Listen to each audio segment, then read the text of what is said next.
So do I feel left behind sometimes? Of course I do. I changes every single day. But I think that if I commit to using my life as an example of how I can change other people's lives, there's no way I can lose at that. And so I cling to that when I feel overwhelmed because of the ever-changing world. I wanted to start a podcast for creative entrepreneurs, so I asked Alex to join me. And I said, say less, I'm in. Welcome to the Say Less podcast, where we actually say a lot more about motherhood, creativity, photography, business ownership, and everything in between. We're your hosts, Alex and Grace, and this is a space for creative women building something meaningful. Whether you're raising babies, raising your rates, or just trying to figure out your next move. We talk about all the real stuff, what's working, what's not, what we're unlearning, what nobody tells you about building a business that has to fit inside a real life. The pivots, the pressure, the sustainability, and all of the seasons. If you've ever felt like you're creating in the margins of your time, your energy, or your confidence, you're not alone here. So say less. Let's get into it.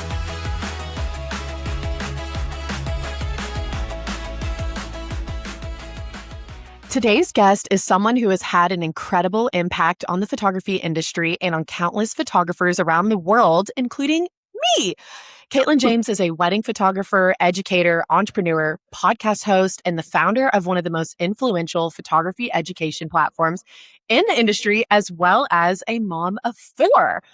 Over the past 17 years, she's photographed more than 300 weddings, built a multi-figure education business, and taught over 50,000 students through her courses, coaching, and content. But beyond the business, she's super passionate about helping people build lives and brands that are authentic, intentional, and rooted in purpose. Katelyn, we're so honored to have you on the show. I'm just honored that I feel like I've been in this industry for so long that I'm like, someone still knows who I am. I'm not the old grandma yet of the industry. Thank goodness. Like, also the old grandma, but I'm just a little bit younger than you. That's a little bit. How old are you guys? I don't even know. Oh my gosh. I'm like, are we going to admit on the podcast? Well, I'm 31. You're young. You're young. Yeah. My gosh. I'm 31, but I started in photography when I was 21. I was actually I shot a wedding on Saturday, and I was telling the videographer, who was 48. And he was like, you're so young and you're blah, blah, blah. And I was like, well, when I started this business, I was 21. I used to shoot an entire wedding, black jumpsuit, change into black heels, go out in uptown Dallas with my friends, go party, like have a great time. And now I'm sober, hungover for 4 days, like sick. Oh, yeah. Oh, yeah. There's no way. There's no part of after a wedding. Can you imagine? You just think about that version of you and you're like, wow, I was really living the life. I was really like, so much, yeah. Where did she go? It happens with kids. I don't even think it's the age. I think it's the kids. Oh, because in my heart, I still feel like that 21-year-old girl, but it's like my kids make me feel 48. Yes. Like I just say, yes, I know you know. I know you know. I know. I do know. I know fully. And I remember, I think what really made me cross over from like, yeah, I can do anything to, oh my gosh, my body hurts, is not even being pregnant. It was the pumping and the nursing, all of that, shooting weddings. And I'm just like, oh my gosh. I mean, for like 7 years, I did that. And absolute worst. Oh my gosh. So I have 2 kids and I shot weddings 39 weeks pregnant with both of them. That wasn't the hard part. It was postpartum, going back like a month or 2 months later and having to pump in my car between taking like that. We actually have an entire episode about like taking get your gear ready for a wedding. And we're like, you pack your bag and you pack your camera and you have all your stuff and you pack your pump and your cooler and all your chargers and all your things. Got some stories. Yes. No one realizes how stressful that is, because I went through a wedding day that it was like, no matter what the plan was, it was like back to back to back to back. And our videographer, who's a friend of ours, who was filming me for All Access, which is our behind the scenes membership where you can like watch me shoot. We know. You know. We know who you are. You know. Yeah, okay. Right. Well, he was filming me and they have 4 kids. He looked at me and he said, KK, I know that you probably are about to explode. You have to go pump. And I'm like, that's such a weird thing for a male friend to say. But he was just like, you've missed all your pumping breaks. I'm like, I know, it feels awful. Yeah. So it's bad when a male friend is like, aren't you in a bad spot? Yes. And I'm sure like in an actual male sense, they think it's actually just going to like explode, like just Yes. start spraying out, you It know? does feel like It that a feels like little that. bit. You're just like, I know it. what is I know happening? it. I have a 1-year-old that I'm still currently breastfeeding. So Yeah. trust me, I know. You know, a 1-year-old. I am 2 years removed from that phase, and I just am a little sad that we won't do that Oh my again. gosh. Yeah. You know what? And it's funny because after I had my first, I have a 4-year-old, and after we had her, I was like, I'm good with one. Like it was such a hard transition that I was like, I won't have another. We had my second, and then I was like, You okay, were now like, I'm I good with needed, 2. And I then needed. a minute later, I was like, I need 6 more. I Like I know. just need I more. know. And here's the thing, once you have 4 and your oldest passes the age, is your oldest a girl or boy? Girl. We both have oldest Okay. girls. Yep. Yes. Okay. You have an oldest girl that passes around like the 8-year-old mark, and all of a Oh sudden no. you have 2 moms. Like if I had another baby, Oh, Evie would raise that child. She puts my 4-year-old or my 3-year-old to bed sometimes. She is I mean, so I see now, I'm like, "Oh, this is why people just keep having kids," because once you Yes. pass 3, it's like I They have take care of each surrendered other. all control. I can't Yes. I'm out of control in my own home, but I love our big family. We were on a trip and literally, we were going down Wait, a I path. saw all your posts and I was gonna bring this up because I was gonna say it was so real and thank you for all the like sidetracks because every time I go on a trip, I'm like, was this worth it? And it Well, I know, was. yeah. But Was you it have to worth it? think. You gotta stop and be like, "Wait. Why are we doing this?"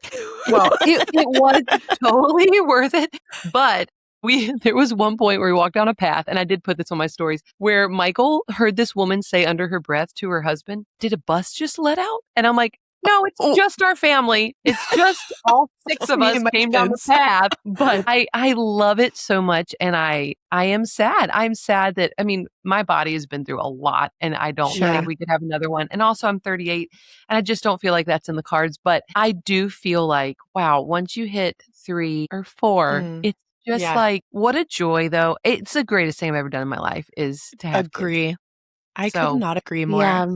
yeah, My I gosh. love And so I was telling Grace, so our podcast, I yeah, know our listeners know too, is a lot about creative entrepreneurs. And a lot of our listeners are Your moms, mom's. creative Yeah. entrepreneurs that are also moms.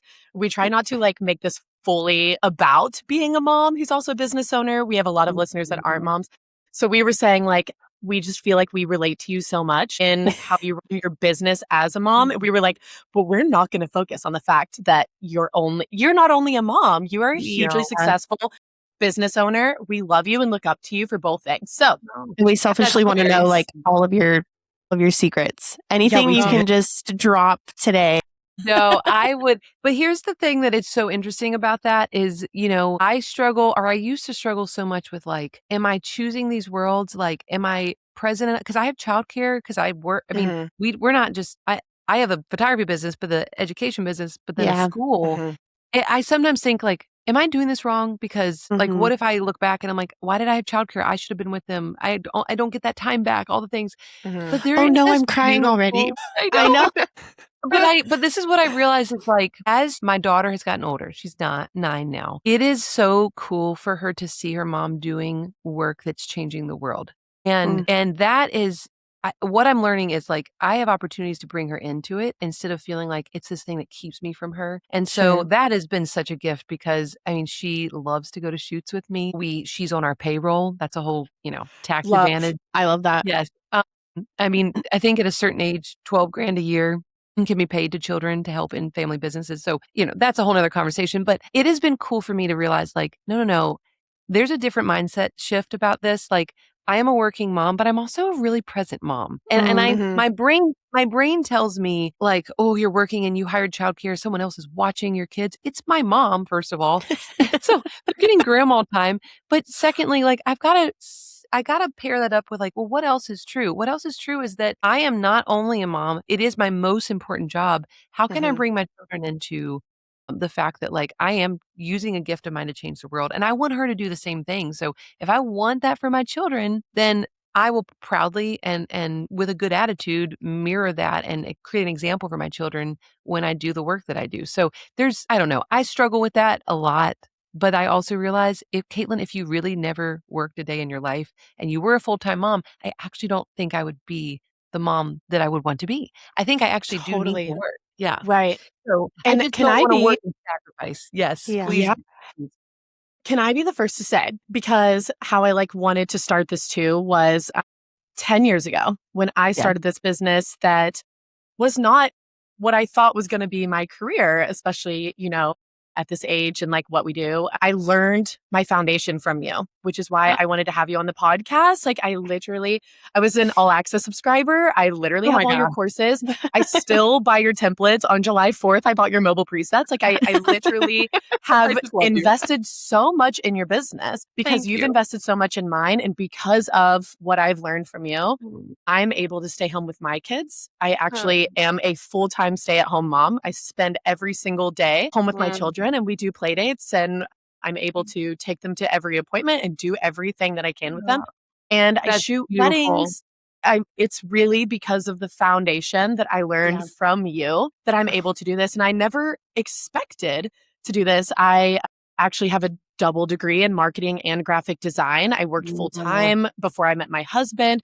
Of course, he has that consistent income. I Yes, mine's yes. kind of supplemental. It's great. I make great money and I'm very proud of that, but I am able to stay home with my That's kids full so good. time because of the foundation that you placed for me 10 years ago. I remember sitting on my computer editing and thinking, what the heck am I doing? I don't know how to do this. And just watching you on All Access. I still have all of them.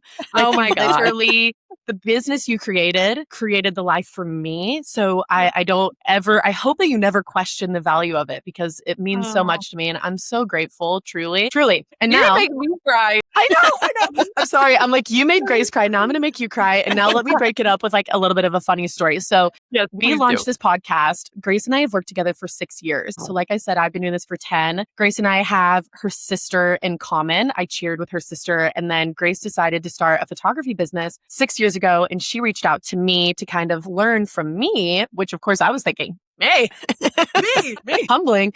And she shot with me for a few years, started her own business. And then in March of this year, she came to me with the idea of launching this podcast. And we have not made a dollar. We have not made a dollar, but we have had a great time. We're having so much fun.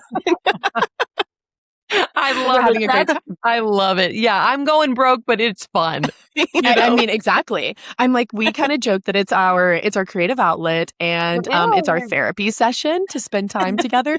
Yeah. However, I will say that in March, the day that we launched, we met up. So we're both in Texas, I know you know, but we're about 2 hours from each other. We met Mhm. midway on the day that we launched, had margaritas, had a great time, had a huge celebration with our families, our husbands, just had a great time. And she was like, I just feel like we need to talk about what's our goal. What's our goal? I love it. And I know I already mentioned this to you, but I am the personality hire. I was like, I don't know.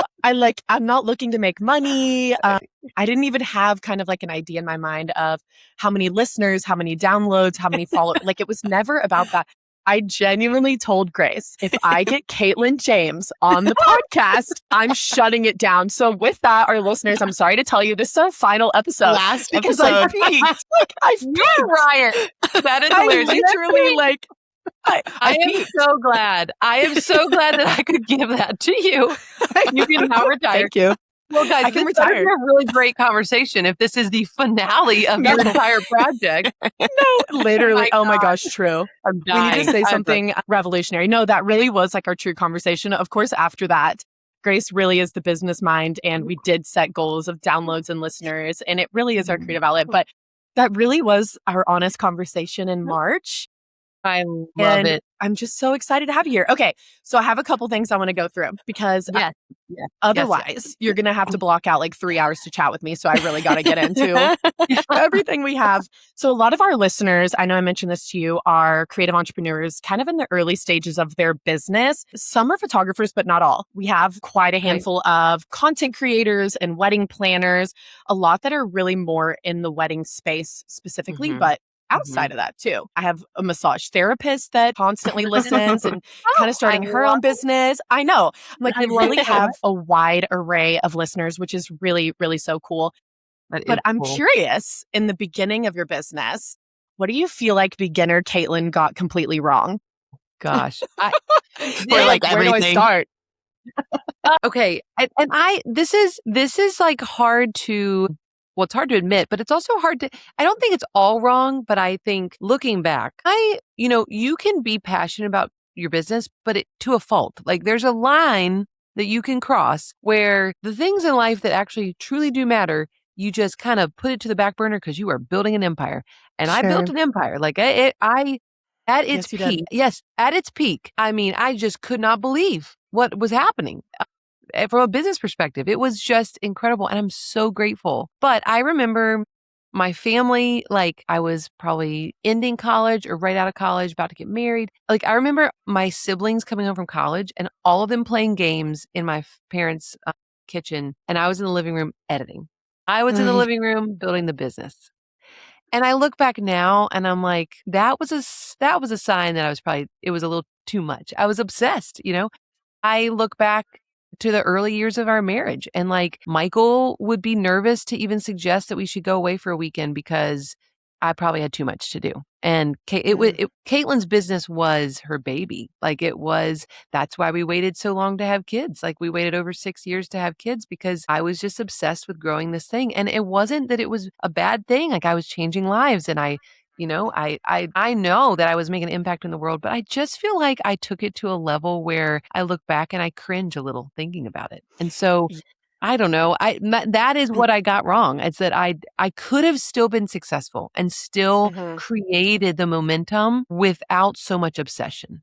So And this is like a total side note. I promised myself I wouldn't go down a million rabbit trails, but Grace is a super talented photographer, but her and her husband actually are full-time. They own a creative marketing agency, recently launched, and they also have a 2-year-old and a 1-year-old. Wow. Yeah. So I Wow. feel like, I know you didn't know that, but I feel like what you're saying is also speaking directly I was about to to, Grace. yeah. Yes, it's Today so we're just going to have hard. lots of tears. I don't have any tissues. So you're just Good going to luck see with it that. all. Just use your shirt. Yeah, literally. So I feel like I'm just very entrepreneurial minded. That's she just is. how I am. Yes, you are. But I also love being a mom, and it's just I love working so much. But I feel like I am where you're talking about now.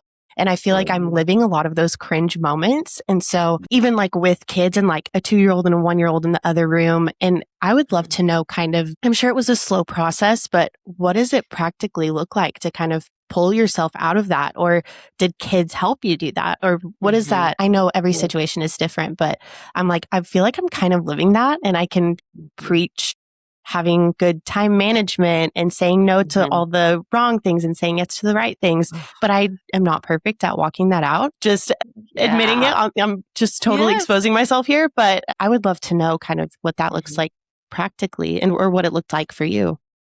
Well, what I realized in my life, my timeline was that I felt like my obsession years where like I was building the thing where I was like, I thought about it at night. I thought about it in the morning. I couldn't wait to work. I would rather work than go on vacation. I literally told Michael that, which was a whole marriage blow up. Like another thing I cringe at now. Grace.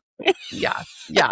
Grace. So what's interesting is that I got a lot of that out of my system. And when I had my daughter, I entered this identity crisis where like all of a sudden now there's this thing, this little 10-pound thing. Well, my babies were huge. A 10-pound thing that I cared about more than the office, that I cared about more than growing. And really, I mean, I remember redoing my website with my web designer who's also a friend. She owns Tonic, and she came to the house actually and was like designing a website with me. And she was a mom before me, a couple years ahead of me. I remember like just sobbing and being just like, thank you for redoing this. I just need a refresh. Like I just don't know who I am anymore. So I kind of broke out of that. I mean, there's actually a very long story. I could condense it really quickly. I was broken of my workaholism by a bizarre medical experience. I was 9 months my first and had a giant tumor pop up in this hand. You can barely see the scar. They had to operate on it immediately so that I wouldn't have to amputate this whole chunk of my hand. And this is my trigger finger. I'm like, talk about the good Lord being like, Oh my hey, gosh, maybe get your yeah. priorities in line. I'm going to chop your finger off. I almost lost a finger. But because of that surgery, the month before having my first baby, I could not work. I could not type. I had friends. I was blogging every day. That's how I built my business. I blogged every day.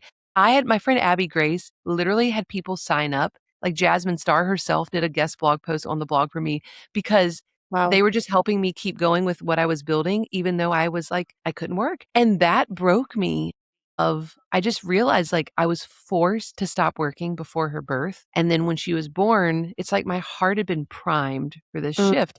And I'm trying to imagine, I've thought of this so often, Grace, like where you are is that like you are in this multi-passionate season of life. That is no one talks about this, but it's a very hard place to be because you don't want to look back in 5 years and cringe at the expense of, I lost my time with my kids. You don't Yeah. want that. But you also cannot fully put aside the passion that is alive in you to build a business and be excited about it. So in this season we're in, I feel that a little bit with the school. I really enjoy making this school happen. Most people don't know this about me, but I've spent the last 3 years becoming a commercial real estate developer. Like I know What are how you doing? I know. I have fought so hard. We just bought a farm in February. I just submitted the plan of development to the county July 2nd. I know I work with civil engineers all the time. I'm like, who am I? But I have had to like fight to figure out how are we going to build this school and buy a property and design it and create this environment for these kids. And I like love it so much, but that I've thought to myself, I love this so much. I'm really passionate about it. But if it takes me down a path of being stressed and overwhelmed and working too much, what the heck am I doing? It's for my children. So I Right. really have had to name and claim. I've had to name and claim, like, what does a present mom, what defines that for me? Mm. And that is like, I have had to turn things off when I normally would work through the night.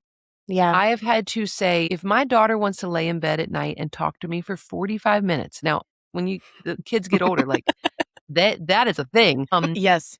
But I will do it, and I do it, and I have these markers in my life that make me realize, like, I'm a really present mom because I know those markers are okay. I'm doing good, and those markers, I feel like, give me permission to have more capacity for work because they matter first, and so if I need to stay up late doing something, but Evie needs me to stay up and work through all of her things that are in her 9-year-old mind, if I stay up and do that with her, I find that, like, I am not stressed the next day about, am I working too much? Is this a bad Yeah. balance? I don't know. Yeah. So creating these like markers in life that are a check-in for me as a mom gives me capacity to be the business owner I want to be.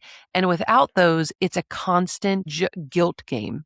Like Sure. if you don't have the markers, then you're constantly putting yourself up against, I'm not doing enough for them. I shouldn't be. So I'm like, well, let's put away the guilt and the shoulds and let's just say, this is what defines really present motherhood. And I'll just check in on that every day. And if I'm falling short, then I get to make a change. Without Yeah. those measure marks, you just are really kind of living in shame constantly. Yeah. And that's miserable for everybody. Ugh. We Yeah. actually discuss like what you just said, the shame and the guilt. We discuss that all the time because I have been a wedding photographer for 10 years and my husband's always like, when you're done taking pictures, what are you going to do next? I'm like, it's unimaginable because I love what I do so much. I have no intention. I'm not ready to move on. And I love being a mom. I absolutely love planning and doing things. And I hate the early mornings, to be honest. I've gotten over it, but I'm like, there's so much of it that is rewarding and valuable. But in this phase of life that I'm in, it's kids all day. They're on completely different sleeping schedules. And then it's clock in time around 8 p.m. And that's when I'm able to edit and work. And I'm like, if only I didn't have to sleep, I just wouldn't have any. Like, if I could be, what are they called? Like, not even nocturnal. I'm like, just if I never had to sleep, like, I just never, then like, I would be perfectly fine because I'm so passionate about being a mom, but I'm so passionate about being a wedding photographer. I love being a mom. And I love my business. I love editing and working and talking to brides and being there for their big days. And I'm like, I just need more time. in my day. Mhm. It's crazy. But I love what you said about the markers, because Yeah. we've talked about this, her and I, on this podcast, but also separately, of knowing exactly kind of how your day is going to go, thinking like, don't think about work right now and be present in what you're Yeah. doing as a mom, because I know at 4 p.m. I'm going to be able to mop the squished food off the floor and then clock in on my computer. Like, I'm going to have that time later. So be present in what I'm doing right now. That I Yeah. just like loved the markers. I literally typed So it good. down. That's Yeah, so, the markers. so meaningful. Yeah. Yes. And the other thing that has helped me is that when we were in the season of building the school and I was trying to, still do some revamp stuff for KJP stuff, I would go to a Hampton Inn for an overnight and have like a time where I would do, I Don't called it a tell me work that. coach. Don't tell Yeah. us Yes. that. Because we We're would use going. points. Yes, you should. You We really can't should. go together. We'll get nothing done, though. You'll get No, nothing We done. have to So go get separately. separate rooms back to back where you can knock on the wall and be like, "Are you still working?" But, like, it was very sweet, like, Michael, he always would, like, go to the hotel room ahead of me and would always have, like, snacks and surprise me with a note. It was very sweet, but it was a Oh, I chance love for me him. to get away. I know, he's the best. Yeah. To get away and, like, work and not feel any guilt about it, and I got to stay up as late as I wanted to because I could sleep in, and then so it's, like, kind of like a full almost 48 hours, but I was right down the road if my kids needed me, and I just didn't feel bad about all the work, and I got ahead. I did, like, what I call, like, the big picture stuff, like, the Mm. growing business tasks. The maintaining is what you do when you have your, like, 4 o'clock, I can clock in, 8 o'clock, I get some time in, I'll do the edits, I'll Yep. do the emails. Those are maintaining tasks, but the growing task of my business, I had to literally physically remove myself from my family to Mhm. get it done Mhm. because I have a home office. I mean, I had a meeting yesterday with our marketing girl and my sister is a CEO, and the amount of toddler break-ins that we had, unbelievable. I mean, You literally, don't have to tell us. The fact that one hasn't happened in these last 20 minutes is a it's miracle, just so you know. amazing. Yeah. Well, I'm I like, moved yes, it's constant, and the bad thing is we moved upstairs so we could have natural light and not work in the basement, but if they can't get in the door, they go outside to our windows and push their faces against the windows, and we're like, "Oh my gosh, we can't escape anyone." So, anyway, I feel for you guys. I feel for you, Grace, starting something new. I would say I almost said I'm not in a season where I can understand that, but that's not true. Starting the school was that for us. Sure. Oh, And I yeah. will say yes. that it was not easy. I mean, I've had a few health crisis things in the last few years, and a lot of that is a repercussion of how hard I pushed my Yeah. body for 17 years. Yeah. I was unstoppable. I wasn't putting on heels and going downtown to, like, hang up or, like, go to the bar. I wasn't doing that. I was just cranking through the next project, and, like, I am paying for it now. And I was Mhm. Yeah. told by so many people, "You will pay for it with your body down the road." I'm like, "No, I'm indestructible," and I am not. I am not Yeah. indestructible. Oh my gosh. So, anyway. Unfortunately, I should have been doing what you were doing, but at my core, I'm an extroverted party girl, and it just is who I am, which I I think is love it. how I have been successful as a wedding photographer, because I'm just there to party and I have a great time. But It I no, should have been doing that. that is someone should do, like, a study on the extroverted party girls and how they make amazing wedding photographers. Thank Yes, you so much. Thank you yes. so much. Thank You're a you. hype girl, and, She like really Yes. is. yes, what better to Yes. say yes, I love it. Which is I love why Grace and I are kind of like perfectly complementary, because we actually just had an episode 2 where we talked about she's more introverted than I am. She's completely business focused, and she's like yes, able to capture those moments that I'm not, because she's yes, noticing everything. yes. So we're You literally gotta a have perfect both. team. You Yes. are. And we You are. we are aware of that. So I'm like, when she leads and I'm the second shooter, I have to like calm my mind and brain. And I try hard, but Yes. sometimes I still my extrovertedness takes over. But I just think, Katelyn, what you've done is so unique, like all the different things that you've been able to do. I know I've kind of been harping on the education side because that has Mhm. been so meaningful to me. Obviously, your photography speaks for yourself, but one thing that we talk about a lot is like how much this industry has changed. You're 17 years in, you're 17. Yeah. And I always say, I feel like I could easily get left behind because of how much has Mhm. changed in this new generation of wanting TikTok trends and kind of like weddings somewhat losing the plot, which is kind of something that we harp on. But what for you do you feel like has stayed true? Like, I'm curious from you, just after all these years, I keep saying that like you're, like a grandma. You're not a grandma, You're but I not. just Oh, no. mean, It is I almost just 2 mean, decades. 2 that's what decades I'm of being saying. pirate. And like Yes. still hugely, hugely successful and widely known by all ages and all different like phases of creative entrepreneurs. Mhm. What do you feel like has stayed true? Like, how have you been able to remain relevant through all the industry changes? You are relevant and beautiful and wonderful, and I love you. And that's all. Thank you. Thank you. Tell me you're not almost 40. You're not almost 40. I am not. You're not. I am not. I'm not. When Michael turned 40 this spring, and we were just like, "Oh, no.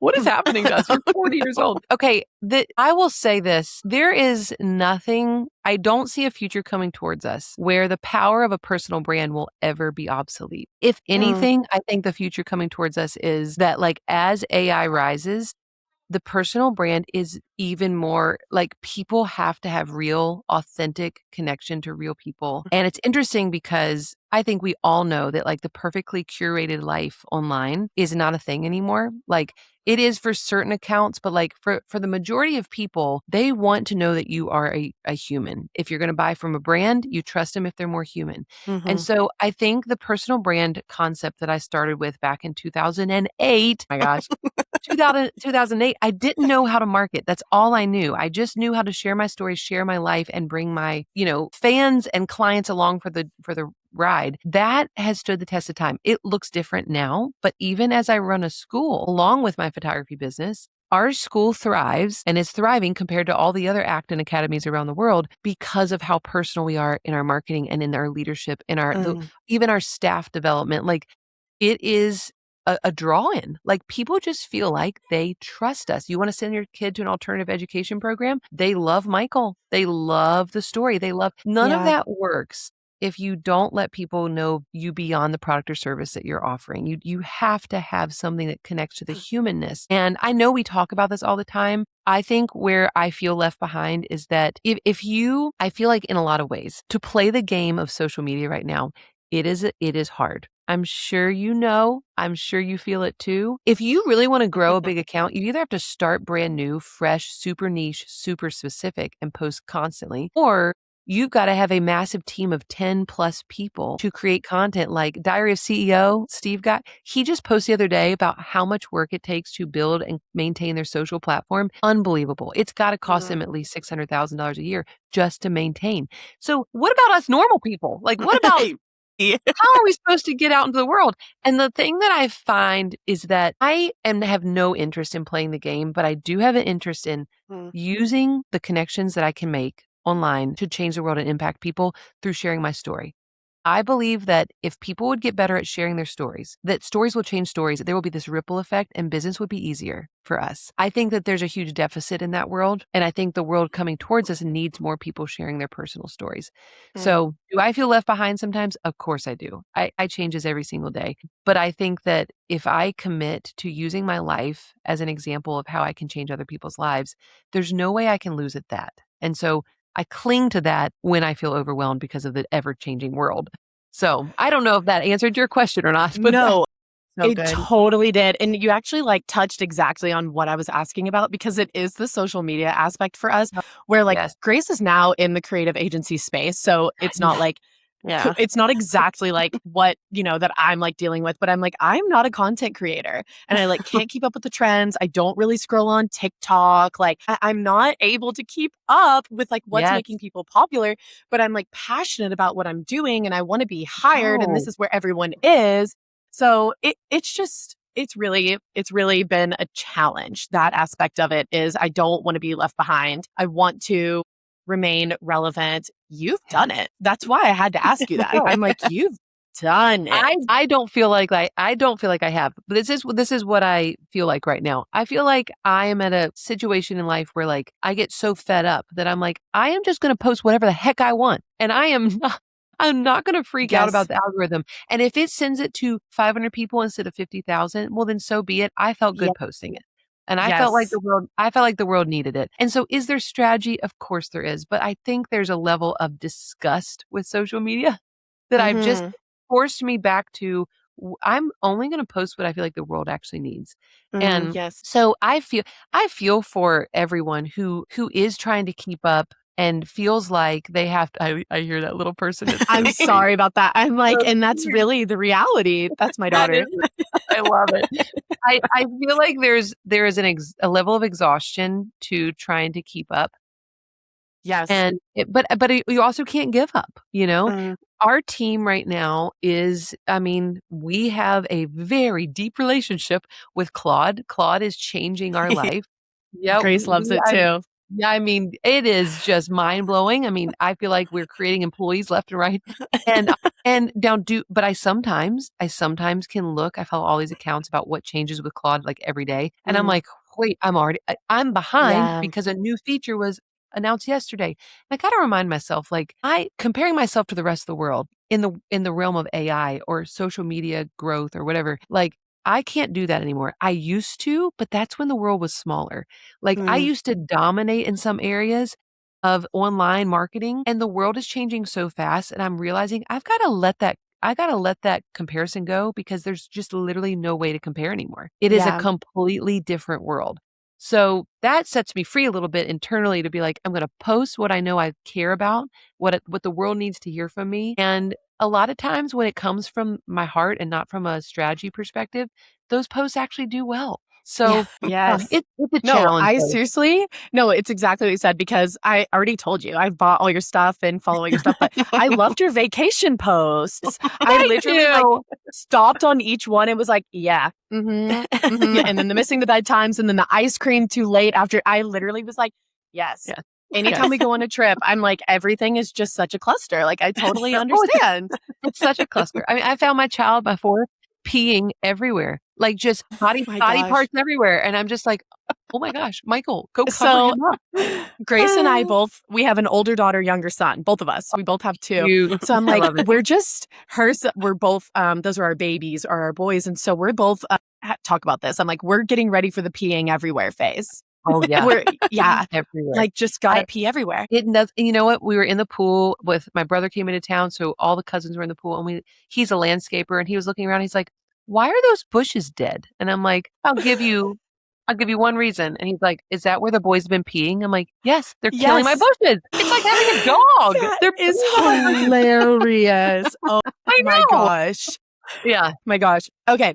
I promised I wouldn't keep Caitlin on for 3 hours. Oh, So I oh, have, stop. You're okay. fine. So as you know, I am like an avid user of the KJ education group. So there's a few people in there that had a couple questions. Grace and I have a couple questions, but I Yeah. wanted to do just like a fun little segment. I have rapid fire questions for you. Oh, So great.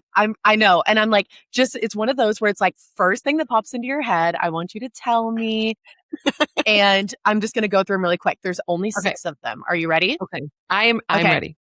Okay. Your favorite work/editing guilty pleasure snack. Not what you expected, I bet. No, no. I'm like, "Wait, Trader Joe's dark chocolate salted caramel squares? Is that what they're called?" Yes. I don't know. Yes. I do love Michael will sometimes come home with a box of them. I'm like, "Oh, no. Oh, dear." No. I Maybe like that and, like, a Poppi or a Starbucks, Okay. everyone needs a $7 tall y- coffee, but yes. oh, yes. Grace's is hers always is like a fancy drink. Like she wants to have like Have to have a a puppy or beverage. an iced coffee. Mine is Nerds gummy clusters. Like I eat like a box of them like every day. It's really bad. So I'm like, it's I funny. love Okay. One love that. hill that you'll die on as a photographer. I know. Okay, the We went from snacks to just Mhm. these stuff. snacks to serious. Okay, the hill that I would die on is that photographers need to spend more time practicing being people and not so much time on just their technical. Like, Okay. the Ye- amount of awkward photographers that I have witnessed, and I'm Oh like, my gosh. your business isn't growing because you are silent. You don't know Yeah. how to talk to anybody. Like, not Yeah. Yes. everybody is like you 2. People need to learn people skills. Like, Yeah. if I could create a course for photographers to learn how to like win clients over and influence them, like read the Mm, book. There's books about this. I think that is a huge missing hole for creative people, especially the uber artsy photographers that are very in their Yeah. head. oh, yeah. Gotta have people skills. And no one really talks about that enough, I think. So that's probably a hill that I would die on. No, it's literally you've That's dropped so so good. many like meaningful things on this podcast that I don't even know what we're going to do with all of them. And that's so true. And we also have had this conversation before. I'm like, you have to be able to read the room and be Yes. able to break the tension and help in stressful times, and I keep bringing it back to this, but it really is important. I would say this if you were here or if you weren't. I learned so much from All Access. So I'm like, if you're listening and you feel, if one of our listeners, you feel like this lands for you in a good or a bad way, I do recommend KJ All Access because I do credit a lot of, I obviously am extroverted and a people person, but when a crisis comes on someone's most important day that they've spent thousands of dollars on, and you're standing there like, I don't know what to do, looks terrible. That is so important. I was going to say, you know too, what I think also people don't take, I was posting about this a couple days ago, like they don't know how to gently command authority. A lot of photographers are incredibly passive, and it is killing. It kills the experience. It kills the day. And then those are the photographers that come to Facebook groups and say, oh, I just didn't have any portrait time, or like this didn't go my way. And it's like, I guarantee you were passively standing in a corner waiting for things to happen to you instead of taking charge. Like you are a paid professional. Like they want you to take control. I just think there's a whole world where like we've got to train people to learn how to work with people. So I have experienced that. Workshops I used to host, I would just see people try and attempt to like connect with people. And it's like, you're so close, but like, we got to praise them. We got to give them clear instruction. Like if there's 5 seconds of silence, 5 seconds, that's enough for a client to lose confidence. And yet we got photographers who are just scrolling at their screen and be like, oh yeah, let me tell you the next pose. I'm like, oh my gosh. So it kills me a little bit on the inside. That's just amazing. No, that's amazing. That's so meaningful. And we have so many beginner photographers that listen to this podcast that I think that is so important valuable to hear, because I do think people get caught up on what do I need to pack and what do I need to bring. And, there's apps like Unscripted that are telling you poses and people are writing them down and they're focused in on being perfect in the photography sense and not being a person that's supporting people on their wedding day. So we're forgetting the humanity side of being a photographer. And then a lot of the poses you worry about that just comes out organically just from building relationship with the person. Yes. Exactly. It's so good. And there is a journey to get there. Like, sure. I think everyone experiences like, if you have someone who doesn't love photos, there's a system for taking a groom and making him fall in love with the process, even though he doesn't necessarily want to be there. You can you can change that. But a lot of photographers think, oh, I got a dud. I just got to do what I can. It's like, no, you could win him over if you had a system for it. So, well, and I think it comes with like straying from maybe your original plan or your original system. And if you do have written down, well, this is what I'm going to do, versus kind of meeting that person where they are, the groom that hates taking the photos and being like, but he's loving playing pool with his groomsmen and drinking a beer. So why don't I meet him in that space and get some portraits with a cool flash and, be more creative and kind of just meet them where they are instead of, well, too bad. This sucks. Like, you just can't do it. Yes. Or like, if you've got to do something beyond that, joke with them about how like, I know you're going to hate me, but like, give me 5 seconds. I'll make this the fastest portrait of your life. And like, you can joke. Like, that's a people reading skill, to be able to look at him and say, he doesn't want to do this, but let's just say it what it is. Like, I know you hate me, but just stick with me for like 5 seconds. And they'll laugh a little bit, and then they'll be more willing to do it because you met them where they were instead of acting like, let's all fake and act like you want to be here right now. No groom wants to take portraits in a suit out in a field when it's 100 degrees. Sorry. Yes. Let's just joke about how miserable it is, and then we'll be done. So, oh my gosh, I get it. But that is a learned skill. I think that's a skill that you've got to put on and practice intentionally, or else you end up feeling awkward and having an awkward experience, and then people don't book you because there's no word of mouth. It's a cycle. It's a legit cycle. Yep. I definitely think it comes with experience, just like what you said. And we're always recommending photographers that are starting out that listen to the podcast of reaching out to more established photographers and working with them and not kind of just watching stuff online or jumping into something. Like we've had photographers reach out of, oh, I shot my first wedding day. I just got paid, $500, $600, but I didn't know what I was doing at all. It's like, that wasn't the right place to start. The right place to start is to shadow and learn from someone that is more established, maybe multiple people, because you're able to learn different things. And maybe you don't love how one person works, and that's maybe not the right flow for you in working with someone else. So what a great thing. I love that that's the hill you're able to die on. And I made it a rapid fire question and we talked about it for 5 minutes. I'm obsessed. I love it. Great. Like that's exactly how everything goes. Grace and I have to go, let's not get on a rabbit trail about this. Like we really get carried away. And then we do anyways. Yeah. It's totally fine. Okay. It's fine. One business tool that you can't live without. One.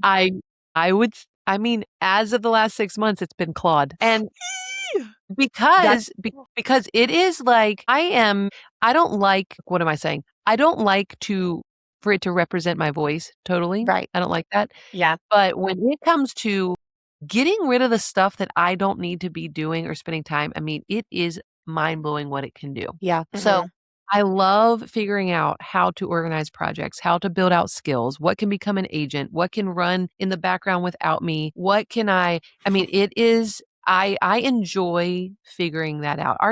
For example, this blows my mind. So a girl on our team, we it's just 3 of us, 4 of us right now, but Becca was like, you know what? I hate the process of trying to approve posts for our KJP Instagram account where we promote webinars and things like that. She's like, I'm going to build a dashboard in Claude where I can upload the hook, the caption, the media, and you can leave notes and approve it. And we have tabs based on which project is correlated.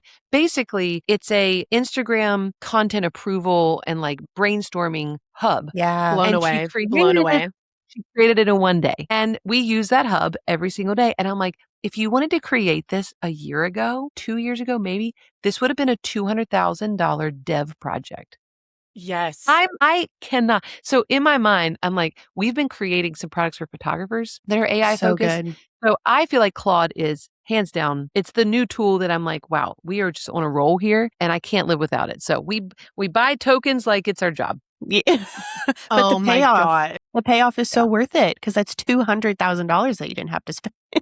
I know. Especially for small businesses, small businesses. Yeah. Which is who we speak to. Yeah. Like exactly. we just don't have that kind of money to spend. And it's like, I have this idea and you don't have anywhere to put it. And it's like, well, I'll forget about it because you're just not able to get it done. It's amazing. I know Grace and her husband, Andrew, love Claude. Andrew, he does a lot of web design. And so he's able, and a lot of project management type stuff. So he's well versed in even the verbiage of everything, but he will be gone away from the house. And he's like, can you open my computer? I need to do something. And it's going to run on his computer here at home. I'm like, awesome. I know. I mean, we are crazy. We're on a list right now. Mac Minis are back ordered because all of a sudden now everyone wants to buy a little Mac Mini box because if you have that, you can literally, you don't even have to have an open computer. You can just text your Mac Mini and it connects to Claude and Claude will start doing work for you while you're not in the office. Yeah. That's crazy. I know. It's insane. And knowing that is like a basic level of Claude. The things people are doing, I just can't even fathom. So like even something as simple as a photographer who wants to streamline a better way to like fill out a questionnaire. Like if you want to make it really cool and interactive and like you could build that on Claude and send links to your clients instantly and have it download as an MD file and there you go. Like you could do things like that in like 30 minutes and it would look branded to your colors. Like what is the world we're living in, you know? Right. Grace and I actually just attended like an AI webinar. So we like watched this webinar about like how AI is changing your business and then specifically as photographers, how to kind of include that in your contract. Yeah.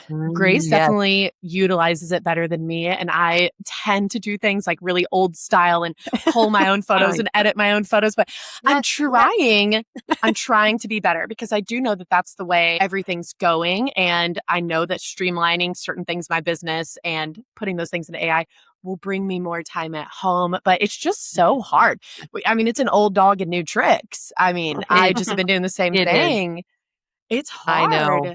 You're not alone. It's You are not crazy. alone. I still cull all my images too because I'll be honest, culling in AI just you can't see what I can see. I see the Yep. No. potential here and you skipped Yes. it. Yeah. Yep. I see that like I liked it a little bit blurred and I can crop it and I still want it. And I struggle with that a lot as well. Oh yeah. As Yeah. well. So I I can't totally get get it. that. Okay. I Yeah. had one more, actually two Oh, more rapid fire. perfect. And then Perfect. I wanted one little question to wrap this up because I know I keep mentioning it, but I could sit here for 3 hours and carry Oh, we on with could. you. And We so totally could. And Grace and I sometimes do, which is terrible. Anyways, your favorite lens, Oh. lens for your camera. I'm eager to hear the Okay. answer to this question. I think I know you are. I love watching your lens reviews. Those are Yes, some of I my haven't done favorites. some of those in a while. So my 85 millimeter 1.2. I knew you were going to say that. Yes. I did a video. I thought I was shifting to the 28 to 70 2.0, but I did a review where I shot the same thing with both lenses, and you just cannot replace the compression of the 85. Couldn't agree more. It is magic. When I can photograph something with soft foreground, crisp subject, multi-layered background, like it is just beautiful. And I cannot replicate that with any other lens. And I have tried. A lot of people will say, well, the 70 to 200, 2.8, it's totally the same. I'm like, no, it's not. It is not even close. It's not. No. Not even close. So, Mm-mm. I mean, if you've never owned or rented an 85 1. You just don't understand what I'm talking about until you have it in your hands and you've actually shot something with it. So, You have to live it. yeah. Yep. Yeah. I'm sorry. That probably shouldn't have been a rapid fire question because I could talk about that lens all day I long. loved it. I knew you were going to say that, but I had to just like double check and see if it has Yes. changed because No, forever. could not agree more. And I really struggle because I switch between my 35, my 50, and my 85 on wedding Yes. days and go Yes. between. But then I've worked with photographers that really keep their 28 to 70 on their camera and use that exclusively all day. All Yeah, day. yeah, yes. All day.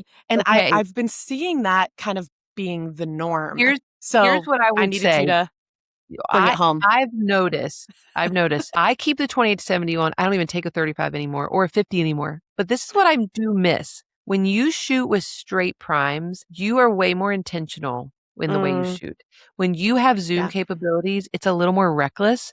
And it's not bad. I think in a lot of ways I've captured some like fast moments that I wouldn't be able to if like someone's walking out with grandma, but I have my 50 on and I'm like, oh my gosh. But I noticed I was a much more compositionally aware photographer when I was shooting with my straight primes. So you do lose something when you get rid of those. So maybe Alex, you need to just stick with what you love. Stay old school. Stay with the three. I second shoot with Alex a lot, and I use a 28 to 70 exclusively. Yeah. So Yeah, she does. we'll just have it all. We'll have it all on the You wedding. do. See, you're fine. You're a great pair.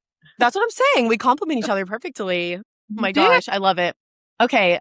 Grace was actually the one that kind of caught me up on all your school stuff because I hadn't seen it as much. And so she was like, did you know she's also opening a school? So we were kind of like blown away by that. So I feel like I know your answer to this question, but I am curious what you're most excited about in the current season that you're in. I know we touched on the mom stuff too. So kind of more of a business focused question, what you're most excited about in your current business season. In my current business season, I mean, it is truthfully that we bought a farm in February. We're transforming it to be able to be the future school campus. But this is and I get nervous saying it because I'm like, we haven't really said this publicly, but so our school that we started is entrepreneurial driven. So our kids, my 7-year-old has started 2 businesses. Like they start a business every year. It is like emotional intelligence and character development and leadership is just as important as academics. It's like preparing them for the world they're going to inherit instead of preparing them to go to college where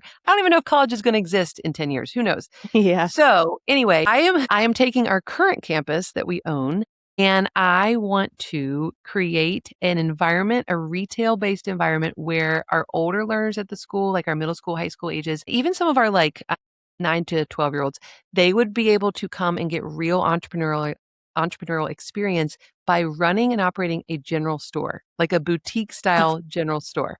That's crazy.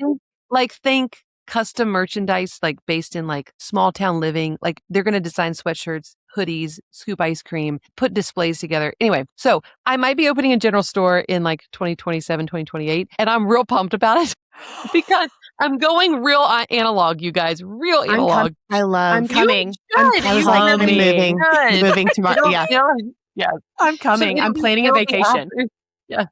It's technically going to be operated by a nonprofit that teaches youth about how to be entrepreneurs long before Wow. they're in the real world. But so I'm pumped about that. We have the property. We don't want to sell the property, so we want to use it for good. And I'm very excited to do. I mean, it's so different than what I've done. It's got a cute little historic, like little storefront that has like huge windows on either side. I'm like, I might rent that out for a photography studio. I mean, there's Yeah. so many cool things.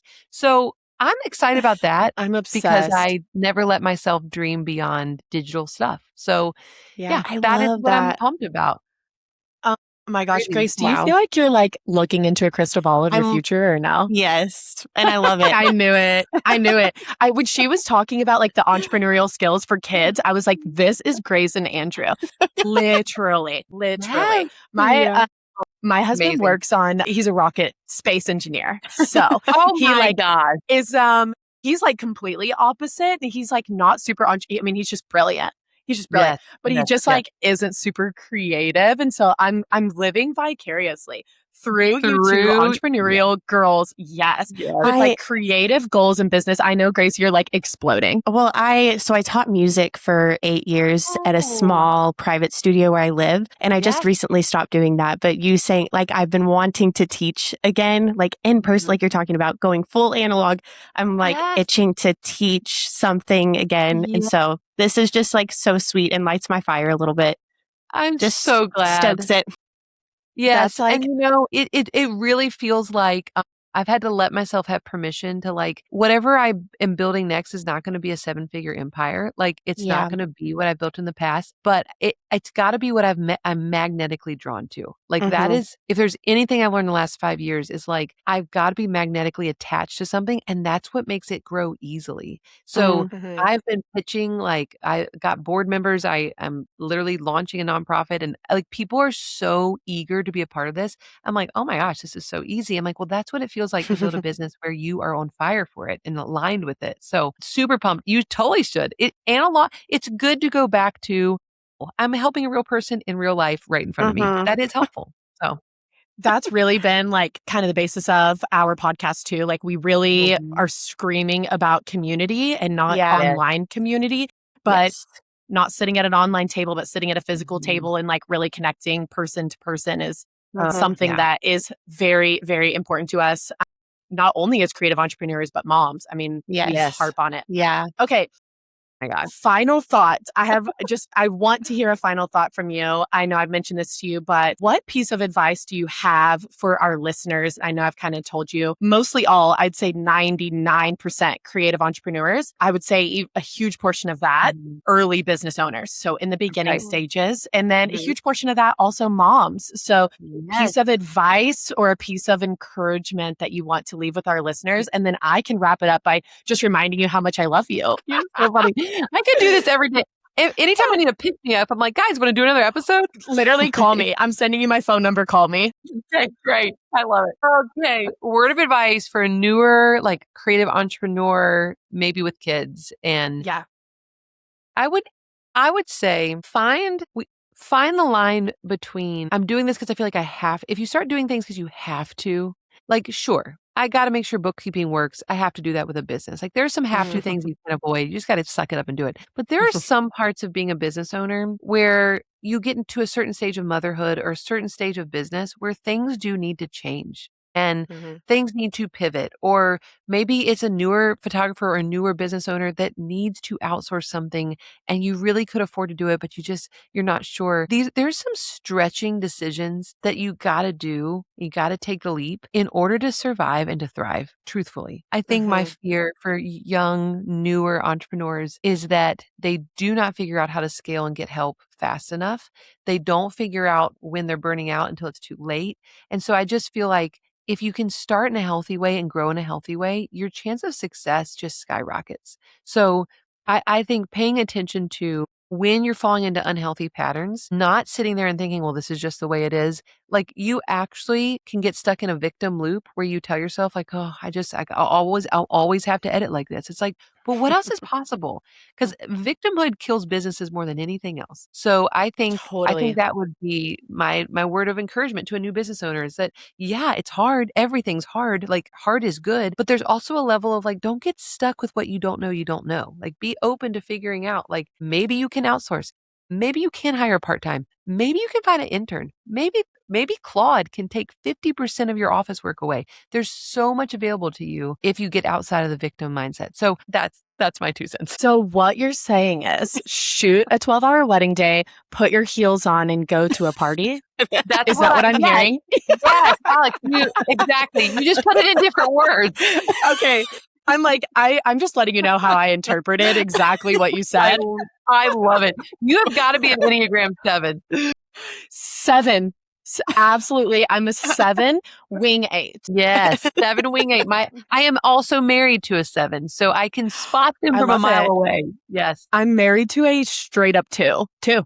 Just Yes. a 2. I'm a 7 wing 8 married to a 2. I'm I don't know how it worked out, okay? But it did. But it did. But it's working He out. has a lot of fun in his life, okay? Yes, He knows that I'm the fun and I'm the bread loser of this household, okay? Oh my gosh, I really hope you hear me. I'm looking directly in your eyes to tell you how grateful I am for you, not only for joining us today, but the foundation that you were able to place for I have goosebumps talking about it. I'm going to cry now. Okay, it's full circle. It's about time. It's my turn to cry. I'm so grateful for you. I feel like I've known you for 10 years. So please don't be creeped out when I say I love you. I truly love you. You've set the foundation so that I can live the life that I live today of being home with my babies and working a job that I love and getting to do this podcast on a Wednesday morning and have my creative outlet. I'm so grateful for you. Thank you so much for taking the time for everything you've done for me. Yes, and just a quick note for our listeners, we're going to have all of her information for her photography, her education, everything that she's working on and everything we discussed is going to be in the show notes. Highly recommend following her on social media and keeping up with even just her vacation. It's fun to watch. So be sure to tune in. We love you so much. We love you. I'm so grateful that you asked. This has been such a fun conversation. And I love just speaking to people who are doing what they're passionate about and changing the world that way. So thank you guys for having me. Awesome. Yay. Thank you so much. Thank you.